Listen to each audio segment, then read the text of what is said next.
Ko lagi ay long sleeves na t-shirt at faded na Oppo lonta. A5s, nakalimutan ang password. Yan. Makilala kita, So, i-reset natin ito guys para matanggal natin yung kanyang password. Ito na guys, natanggal na natin yung kanyang password. Mag-proceed lang tayo kung ano yung sinasabi niya. Mag-next lang tayo.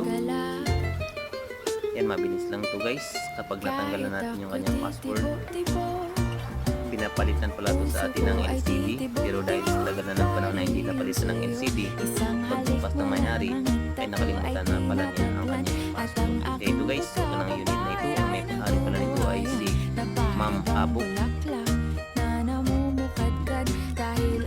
Oppo A5s, nakalimutan ang password. Yan. So, i-reset natin ito guys para matanggal natin yung kanyang password. Eto na guys, natanggal na natin yung kanyang password.